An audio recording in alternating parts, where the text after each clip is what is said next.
You know someone who never raises their voice. Never snaps. Never lets you see them lose control. You probably admire them for it. But Carl Jung would tell you something unsettling: the calmest person in the room is often carrying the heaviest storm. And if this sounds like you, stay with me, because what you're about to hear might explain a pain you've never been able to name. Carl Jung spent decades studying what he called the shadow, the parts of ourselves we refuse to look at, so we bury them instead. He believed that everything we repress doesn't disappear. It goes underground. It waits. And nowhere is this more visible than in people who pride themselves on being endlessly calm, endlessly agreeable, endlessly fine. Today, we're going to unpack why chronic calmness can actually be a mask for suppressed rage, and what Jung believed happens to a person who never lets themselves feel it. By the end, you'll understand why the nicest people you know are sometimes the most exhausted people you know. First, understand what anger actually is. Anger isn't a character flaw. It's information.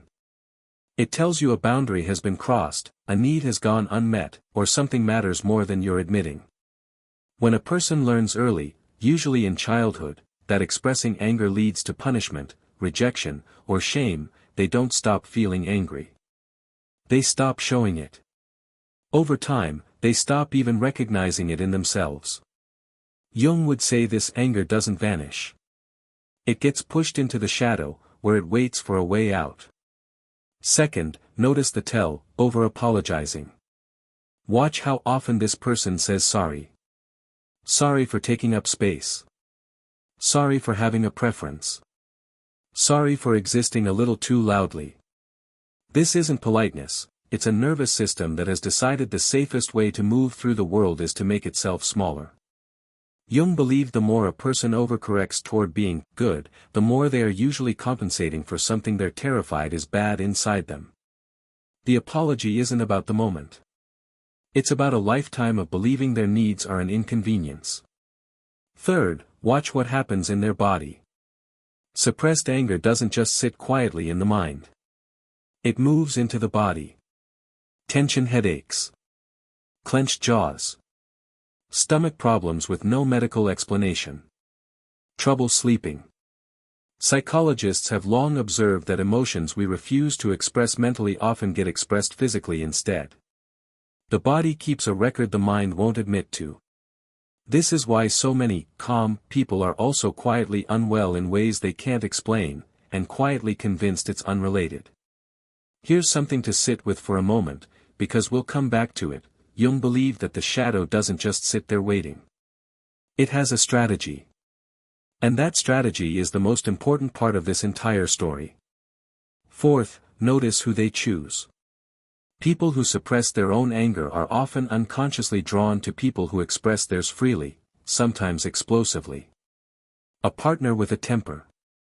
A friend who says exactly what they think, consequences be damned.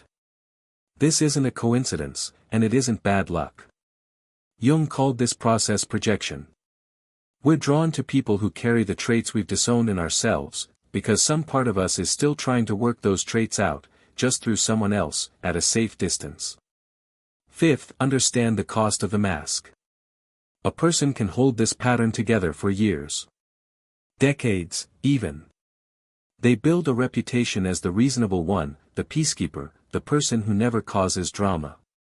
But Jung warned that anything kept too long in the shadow eventually demands to be seen. It doesn't ask permission. It arrives as a breakdown. A sudden outburst that shocks everyone, including the person having it. A wave of depression with no clear trigger. An illness that seems to come out of nowhere. This is the shadow collecting its debt.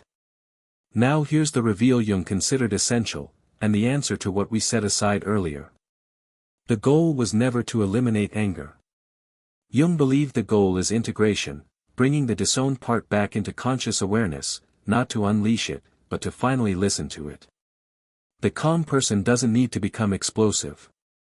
They need to become honest. Honest that a boundary was crossed. Honest that something hurt. Honest that anger, expressed calmly and directly, is not a betrayal of who they are, it's a return to who they actually are, underneath the performance of endless patience. Jung's entire philosophy rested on one idea: what you don't make conscious will control you from the outside, disguised as fate. The outbursts, the exhaustion, the strange attraction to volatile people, none of it is fate. It's unclaimed anger, looking for a way home. If any part of this felt uncomfortably familiar, that's not an accident, it's usually a sign the work has already quietly begun. The next step isn't to suppress less by exploding more.